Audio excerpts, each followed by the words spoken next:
Pronto, vamos entrar nessa parte de licenças, códigos e alguns outros quesitos. Uma obra, ela envolve mais que tijolos, cimentos ou argamassas.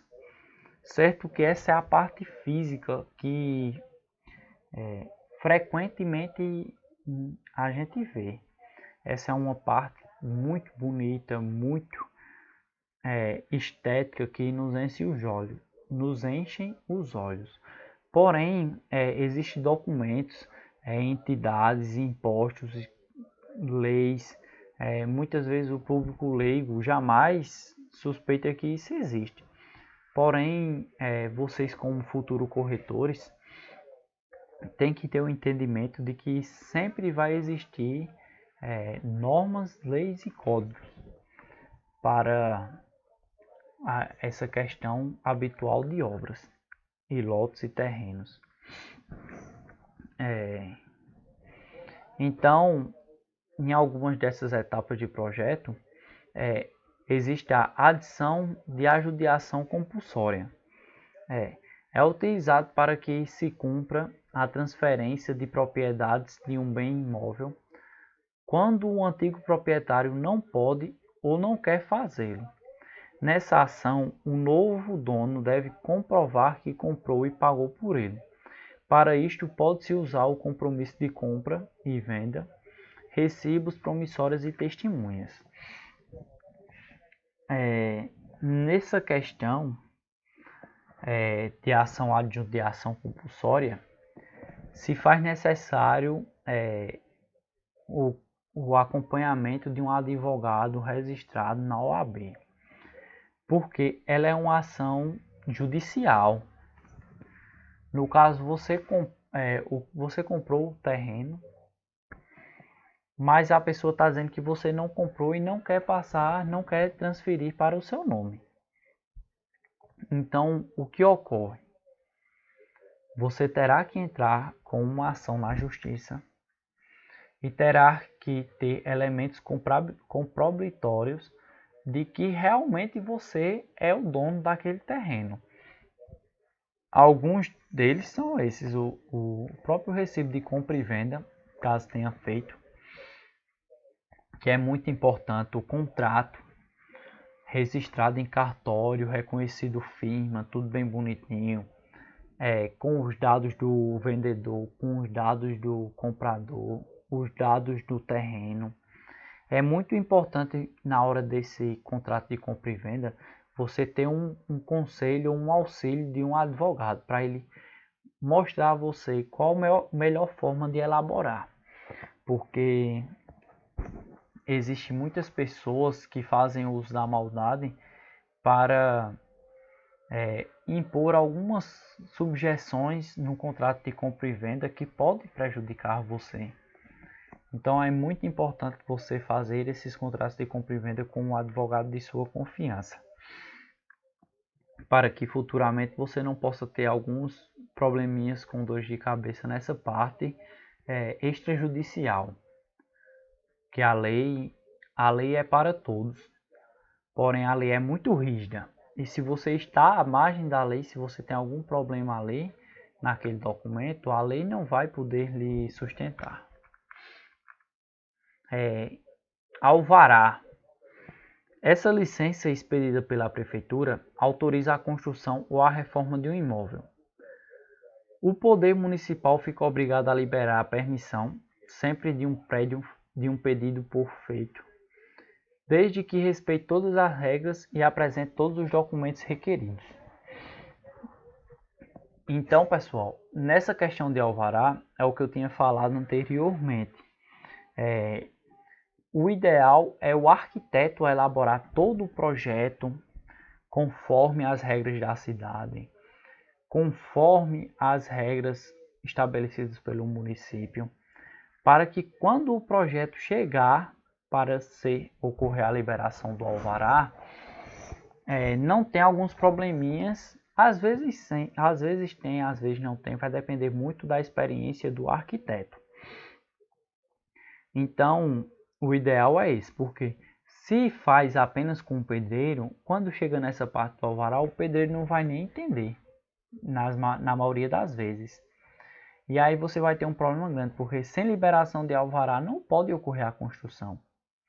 Sem falar que o Conselho Regional de Engenharia e Agronomia, o CREA, eles fazem fiscalizações constantes no município para averiguar as obras que estão regulares e irregulares na cidade. Porque a partir do momento que o arquiteto projeta, faz aquele elaboração do projeto, ele vai emitir o documento avisando ao seu conselho, que é o CAL, ele vai avisar ao conselho que ele é o responsável pelaquela obra.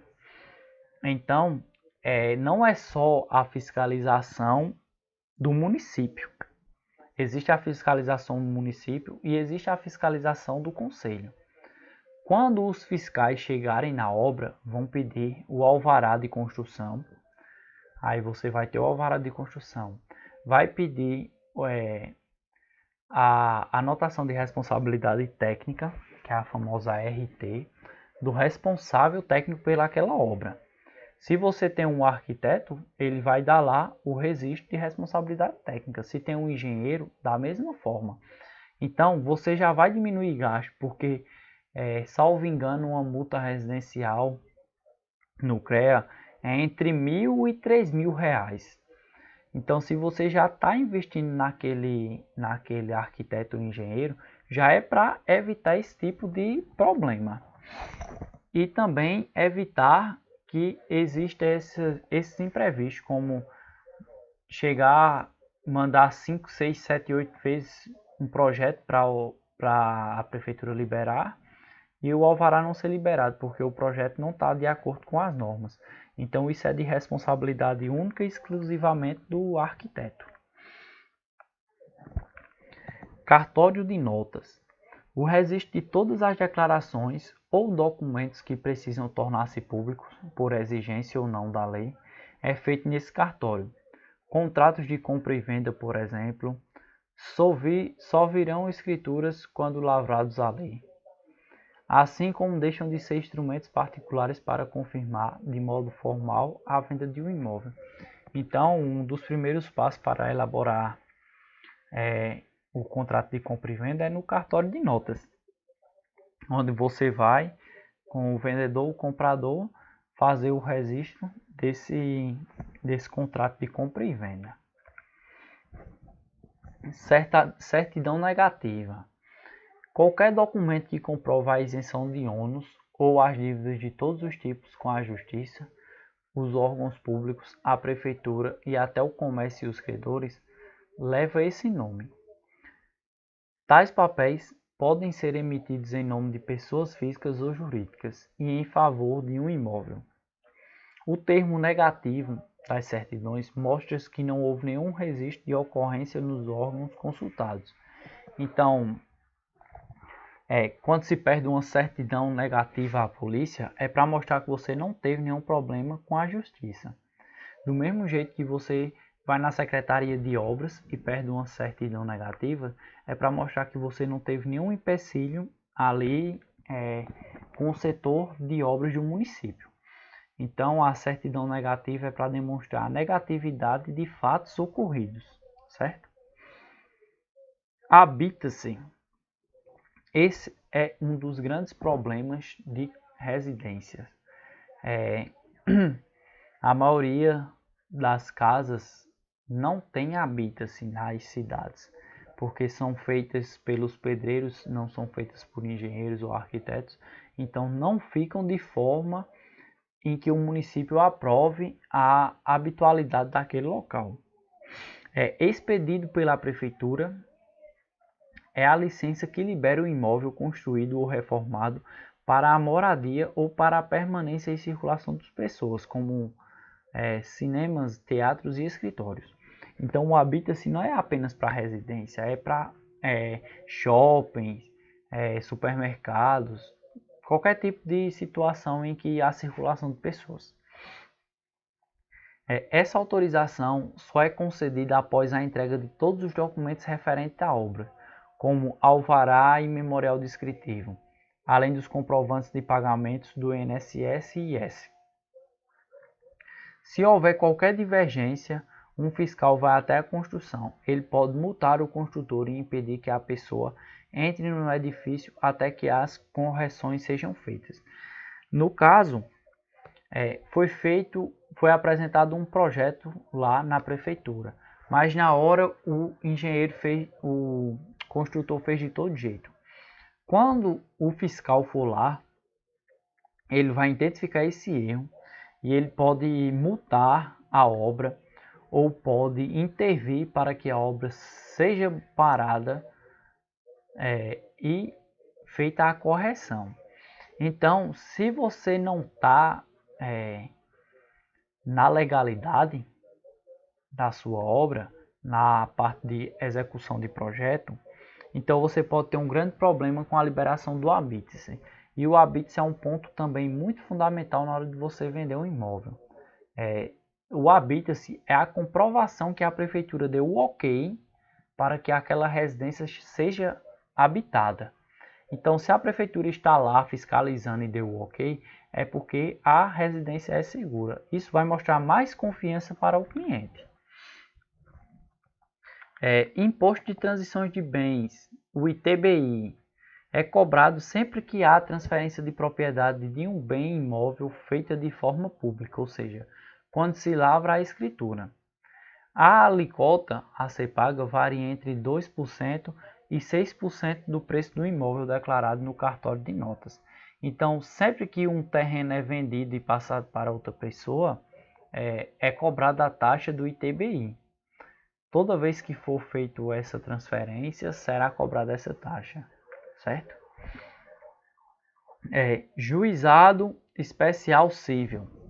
São os antigos juizados de pequenas causas, os quais ocorre apenas às pessoas físicas. Serve para julgar causas civis de menor complexidade, com valor até 40 salários mínimos, para casos que não excedam 20 salários mínimos. É dispensada a presença de um advogado. Há exceções para os réus. Nesses juizados não podem ser julgados, entre outros, os órgãos públicos. Então, aqui nesse juizado do especial cível, é para causas como vendas de terrenos que não foram transferidos para o nome, ou então quando a pessoa se sente lesado por um tamanho de terreno que foi informado, porém não é. Esses são algumas causas que podem ser representadas no juizado de pequenas causas, que é o juizado especial cível. Memorial descritivo. Trata-se de um documento que descreve um imóvel ou um empreendimento imobiliário de forma completa. A área construída, metragem dos ambientes e até materiais de acabamento. É necessário para a requisição do habite-se da prefeitura.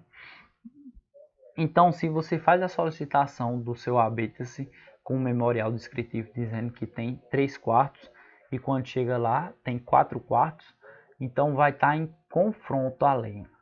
Então, o seu habite-se pode ser negado por conta dessa falsa testemunha que você deu. Então, o memorial descritivo é onde você vai descrever toda a obra. Minha obra vai ter uma sala de estar, uma sala de jantar, vai ter uma garagem para 2 carros, vai ter uma cozinha, vai ter uma área de serviço, vai ter uma área de lazer. Ele realmente descreve tudo o que ocorre naquela obra. Tudo que é feito na obra é colocado no memorial descritivo. Esse memorial descritivo é utilizado para pessoas leigas poder ler o projeto sem ver. Porque é muito fácil um engenheiro, um arquiteto, um corretor olhar uma planta e identificar certos pontos na planta.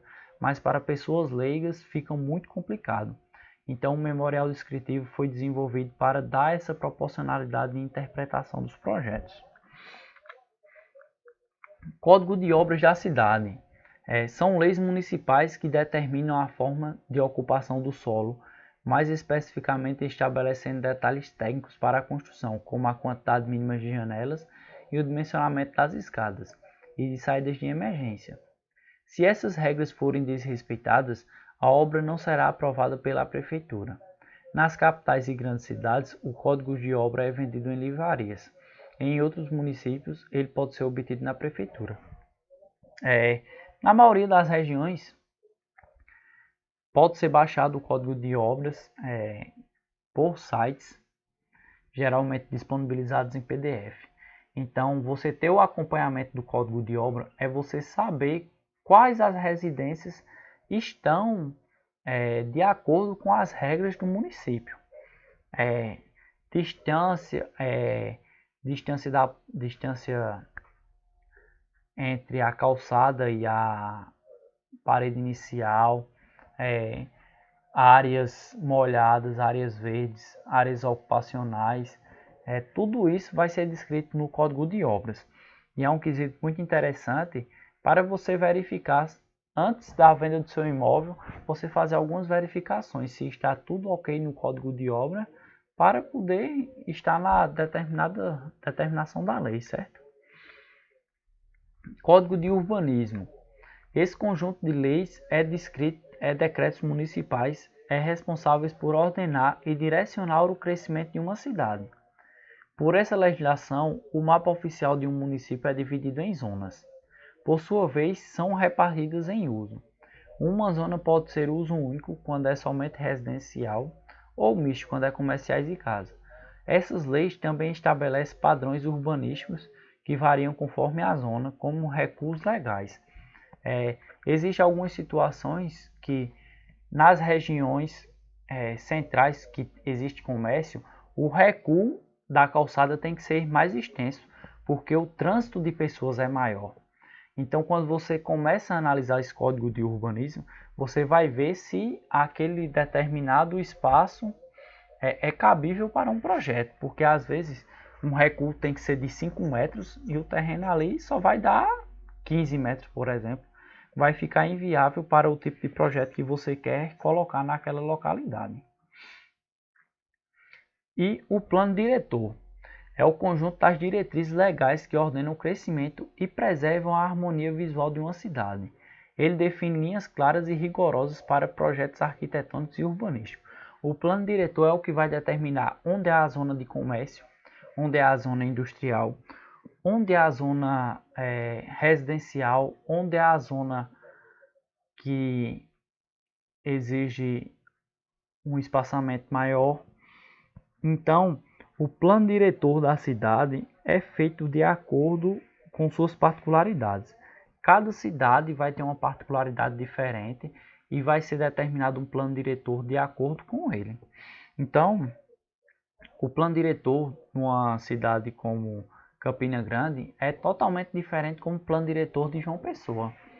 Existem situações, existem projeções para o crescimento da cidade que é totalmente diferente. Aqui em Campina Grande pode crescer para o lado leste, lá em João Pessoa pode crescer para o lado sul. Então o plano diretor vai ser moldado de acordo com que cada zona fique interligadas e a sua proporcionalidade seja respeitada.